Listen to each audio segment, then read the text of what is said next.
안녕하세요. 새벽 기도에 오신 여러분들을 진심으로 환영하고 축복합니다. 오늘 우리가 부를 찬송가는 찬송가 586장 어느 민족 누구게나 라는 찬송가를 부르겠습니다. 찬송가 586장입니다.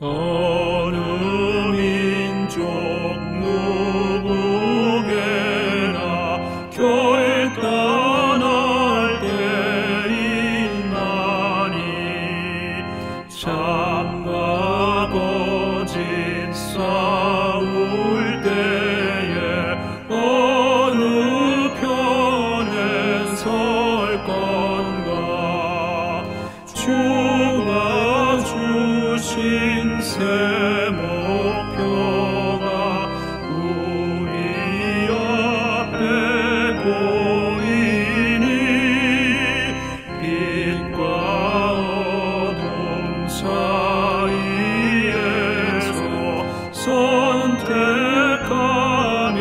살리라. 고상하고 진리 편에 서는 일 진리 위에 억압받고 명예이익 이뤄도 비겁한 자 물러서나 용감한 자 낙심한 자 돌아오는 그날까지 서리라.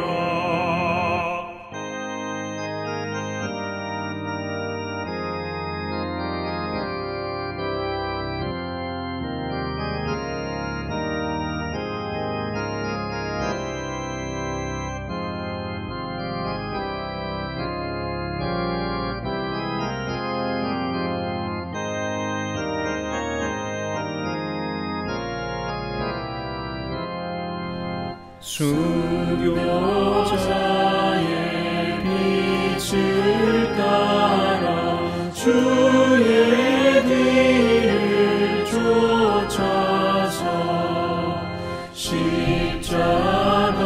십자가를 등에 지고 암만 향해 가리라. 새 시대는 새 사명을 우리에게 주나니 진리 따라 사는 자는 전진하리 언제나. 악이 비록 성하여도 진리 더욱 강하다. 진리 따라 살아갈게 어려움도 당하리. 우리 가는 그 앞길에 어두운 장막 덮쳐도 하나님이 함께 계셔 항상 지켜주시니.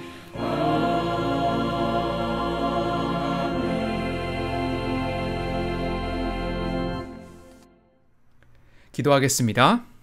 하나님 아버지 감사합니다. 이 은혜의 자리에 나오게 하심을 하나님 감사합니다.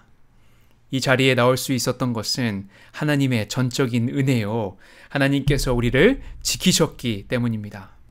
하나님 아버지시여, 우리가 이 예배를 드릴 때 하나님과 개인적으로 만나는 시간이 될 수 있도록 인도해 주시고 이 예배를 높이 영광 받아 주시옵소서.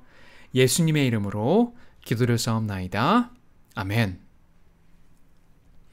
오늘 하나님께서 우리에게 주시는 말씀은 예레미야 50장 33절에서 46절까지의 말씀입니다.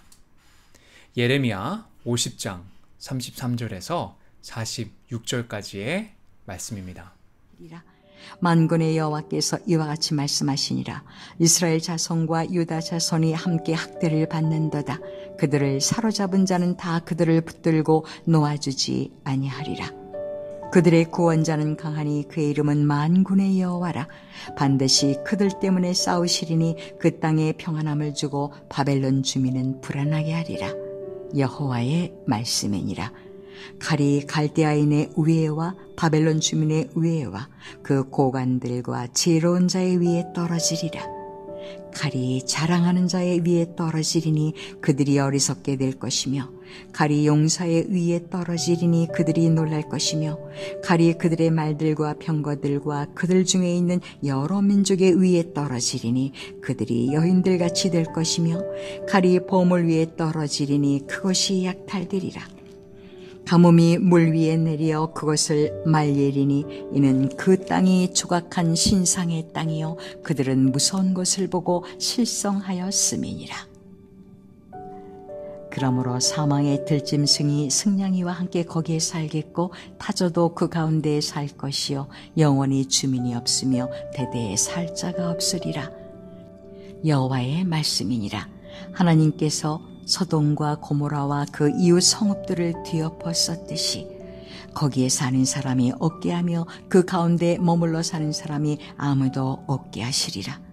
보라, 한 민족이 북쪽에서 오고 큰 나라와 여러 왕이 충동을 받아 땅 끝에서 일어나리니 그들은 활과 투창을 가진 자라. 잔인하여 불쌍히 여기지 아니하며 그들의 목소리는 바다가 설렘 같도다. 딸 바벨로나, 그들이 말을 타고 무사같이 각기 내 앞에서 대열을 갖추었도다. 바벨론의 왕이 그 소문을 듣고 손이 약하여지며 고통에 사로잡혀 해산하는 여인처럼 진통하는도다. 보라, 사자가 요단의 깊은 숲에서 나타나듯이 그가 와서 견고한 처소를 칠 것이라. 내가 즉시 그들을 거기에서 쫓아내고 택한 자를 내가 그 자리에 세우리니 나와 같은 자 누구며 출두하라고 나에게 명령할 자가 누구며 내 앞에 설 목자가 누구냐. 그런즉 바벨론에 대한 여호와의 계획과 갈대아 사람의 땅에 대하여 품은 여호와의 생각을 들으라. 양떼 어린 것들을 그들이 반드시 끌어가고 그들의 초장을 황폐하게 하리니 바벨론이 약탈당하는 소리에 땅이 진동하며 그 부르짖음이 나라들 가운데 들리리라 하시도다.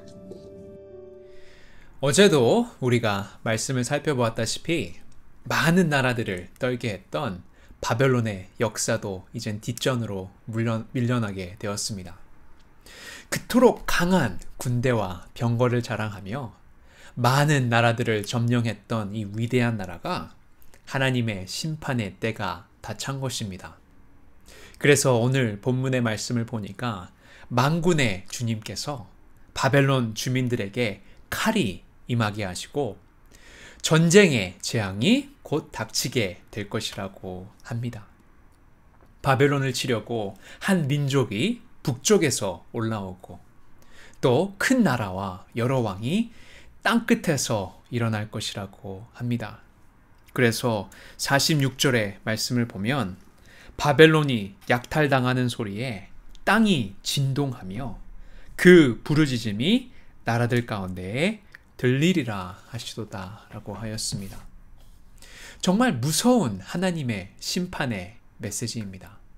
하지만 우리는 이 말씀을 들으면서 잊어버리지 말아야 할 중요한 진리가 있습니다. 그것은 이스라엘의 하나님은 바벨론의 소나기에서 그분의 백성들을 구출하기에 충분히 강한 구속자이시다는 겁니다. 오늘 본문 33절과 34절의 말씀을 다시 한번 보겠습니다. 만군의 여호와께서 이와 같이 말씀하시니라. 이스라엘 자손과 유다 자손이 함께 학대를 받는도다. 그들을 사로잡은 자는 다 그들을 붙들고 놓아주지 아니하리라. 그들의 구원자는 강하니 그의 이름은 만군의 여호와라. 반드시 그들 때문에 싸우시리니 그 땅에 평안함을 주고 바벨론 주민은 불안하게 하리라. 아멘. 그들의 구원자이신 강하신 만군의 여호와께서 그들, 즉 하나님의 백성들을 위해 싸우신다고 합니다. 이제 하나님께서 바벨론 때문에 평안을 잃어버렸던 땅에 다시 평안을 누리게 해주시고 폭력을 즐겼던 바벨론 주민들은 불안하게 하십니다. 그리고 44절의 말씀을 또 보면 하나님께서 이렇게 또 이야기하십니다. 보라, 사자가 요단의 깊은 숲에서 나타나듯이 그가 와서 견고한 처소를 칠 것이라. 내가 즉시 그들을 거기서 쫓아내고 택한 자를 내 그 자리에 세우리니 나와 같은 자 누구며 출두하라고 나에게 명령할 자가 누구며 내 앞에 설 목자가 누구냐. 그들을 쫓아내고 택한 자를 그 자리에 세우시는 하나님을 보게 됩니다. 아무도 여호와께 명령할 수 없고 여호와 앞에 설 자가 아무도 없습니다. 이것은 이미 바벨론에 대한 계획을 미리 생각하시고 또 그것들을 실행해 나가시는 하나님을 보게 됩니다. 학대받는 백성들을 구원하시고 교만한 바벨론에 대해 심판하시는 하나님을 오늘 만나면서 하나님께서는 우리에 대한 그분의 생각과 계획을 이미 확정해 놓으셨다는 것을 배우게 됩니다. 하나님께서는 바벨론에 대한 그분의 생각과 계획을 이와 같이 확정해 놓으셨듯이 우리의 계획도 하나님은 이미 확정하셨다는 사실입니다. 그래서 하나님께서 우리에게 이미 확증하신 계획들이 무엇인가를 오늘 살펴보고자 합니다. 세 가지로 우리는 생각할 수 있는데, 먼저 첫 번째로 우리를 향한 하나님의 생각과 계획은 재앙이 아니라 평안이라는 것입니다.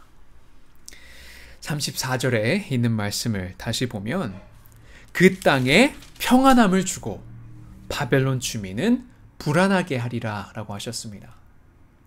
바벨론을 향한 그분의 생각과 구상은 심판이지만 유다와 이스라엘 백성들에게는 구원과 평안을 주신다고 했습니다.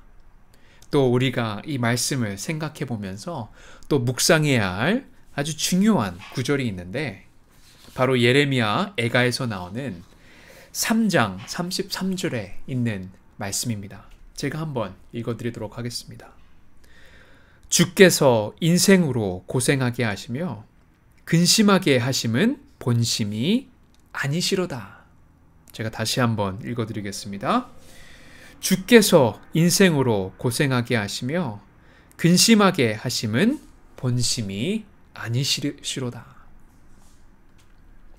본심이 아니시로다 라는 말은 너희를 향한 나의 생각은 그것이 아니다 라는 말과 같습니다.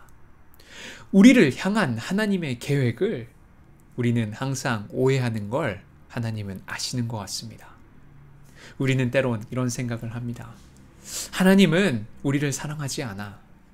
하나님은 우리에게 징계만 내리시는 거야 라고 생각할 수 있는데 예레미야 애가의 말씀을 보니까 그게 아니라는 겁니다. 그래서 이 말씀은 이스라엘이 하나님의 생각을 알지 못하면서 행하고 있다는 것을 강조하기 위한 말씀인 것입니다. 그래서 쉽게 말씀을 드리면 자녀들이 부모의 생각을 알지 못하고 방황하거나 오해할 때 그 부모의 마음은 얼마나 안타깝습니까? 이와 마찬가지로 우리가 하나님의 계획을 오해할 때 하나님의 마음은 아프다는 것입니다. 새벽 편지라는 잡지가 있는데 그 잡지에서 이런 편지를 본 적이 있습니다. 어떤 젊은이가 장가를 가서 첫 딸을 출산했는데 한 가지 걱정거리가 생겼습니다. 그것은 한번 잠에 빠지면 옆집에 불이 나도 모른 채 잠을 자는 잠버릇이었습니다. 만약 딸이 아파서 울고 있는데도 그것을 모른 채 깊이 잠들어 있다면 어떻게 되겠습니까? 그래서 그는 하나님께 기도를 드렸습니다. 하나님, 저의 잠기를 조금만이라도 밝게 해주셔서 예쁜 우리 딸이 울면 금방 일어나게 해주세요. 이런 기도를 드리는데 문득 그의 어머니가 생각났습니다. 어머니는 귀가 잘 들리지 않는 청각 장애인이었던 것입니다. 어머니는 3남매를 키우시면서 잠을 주무시지도 못했던 것입니다. 잠기만 어두워도 이렇게 답답한데 어머니는 얼마나 답답하셨을까요? 3남매를 훌륭하게 키우신 어머니의 뜻을 한 번도 헤아려 보지 않고 살았던 것이 후회스럽습니다. 이것이 바로 뒤늦은 후회인 것입니다. 이와 마찬가지로 우리가 하나님의 마음을 이해하지 못한다면 그것은 때늦은 후회일 수도 있습니다. 하나님은 이스라엘 백성들이 하나님을 버리고 죄를 범하였을지라도 바벨론으로 끌고 와서 그들을 멸망시키는 것 같지만 그들에게 주려는 것은 재앙이 아니요 평안이었습니다.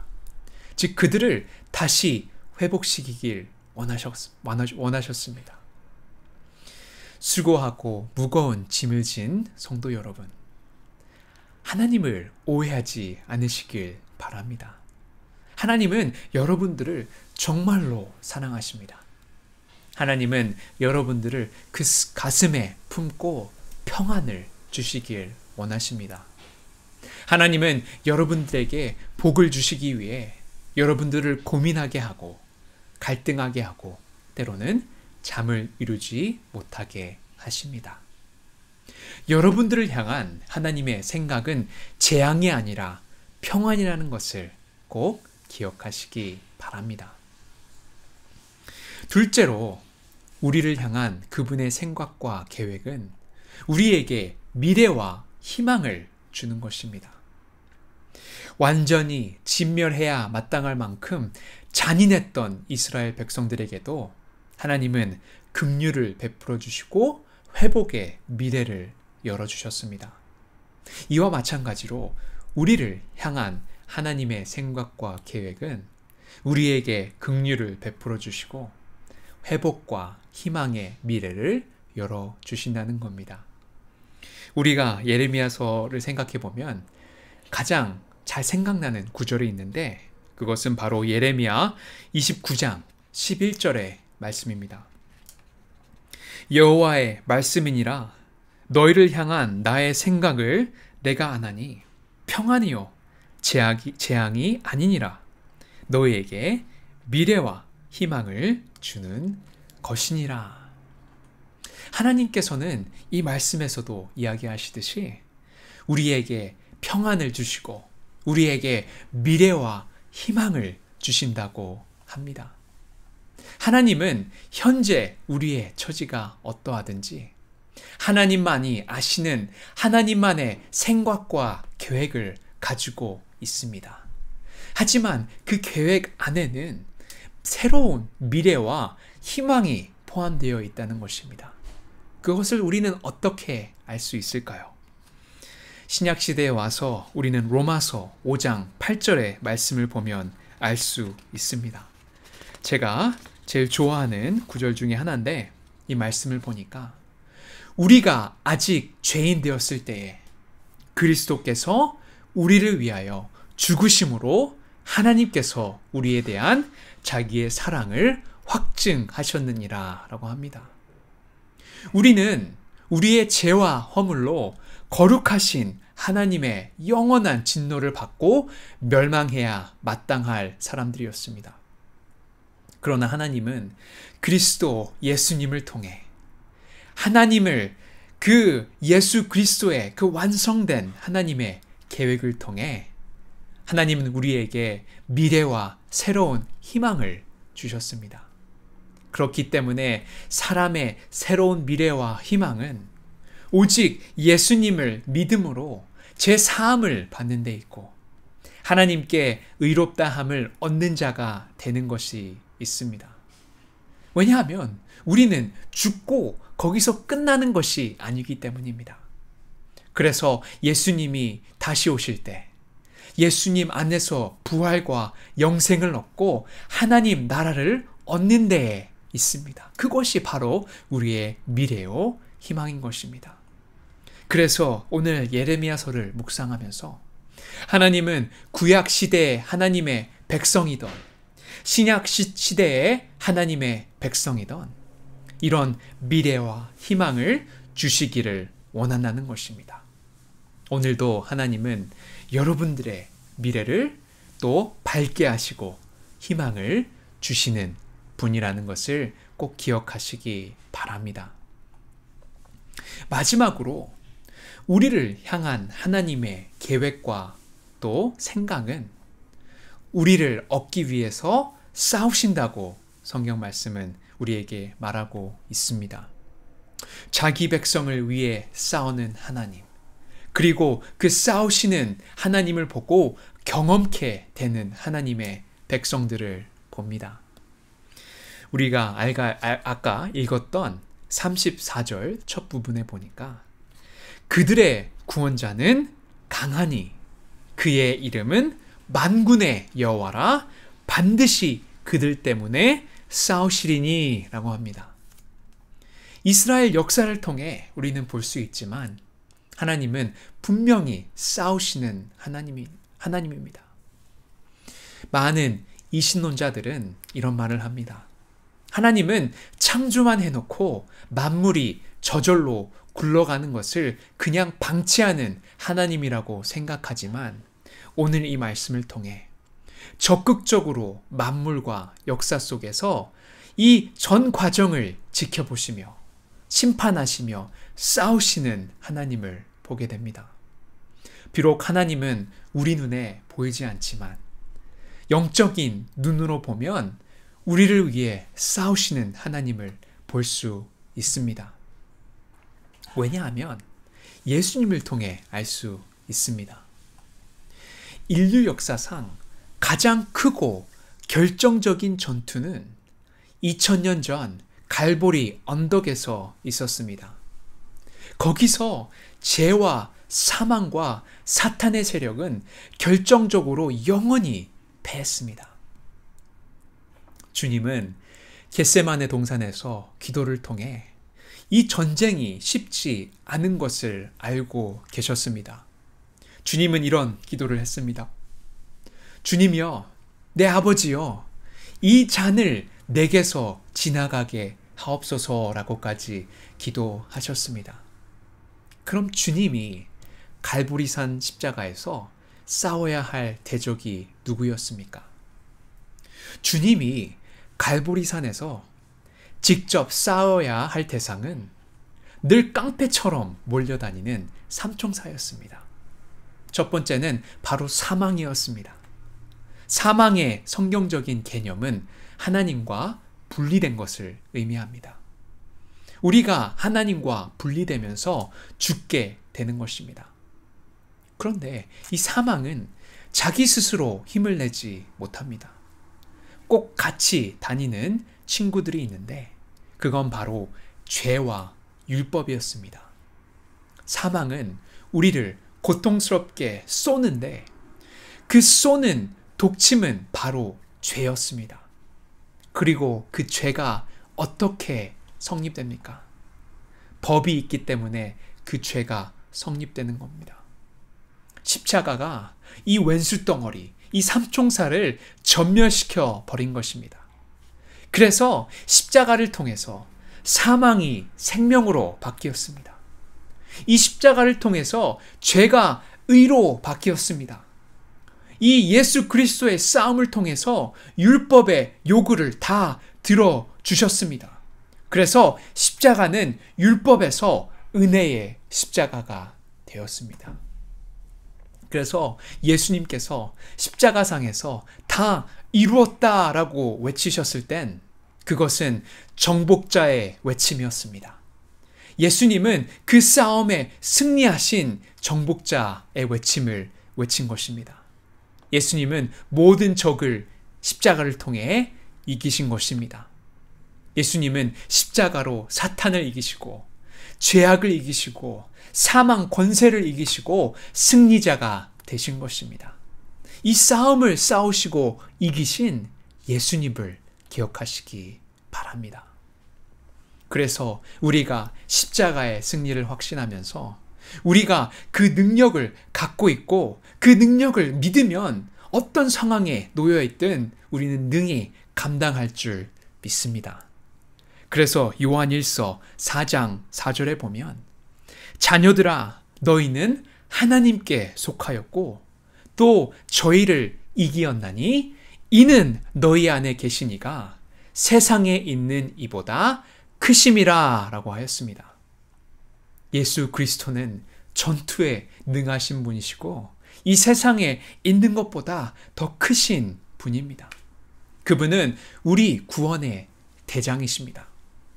십자가로 승리하신 예수 그리스도를 힘입어 우리 자신을 이기고 세상을 이기고 유혹을 이기고 또 탐신을 이기고 죄를 이기는 영원한 승리자들이 되시기를 주님의 이름으로 축원합니다.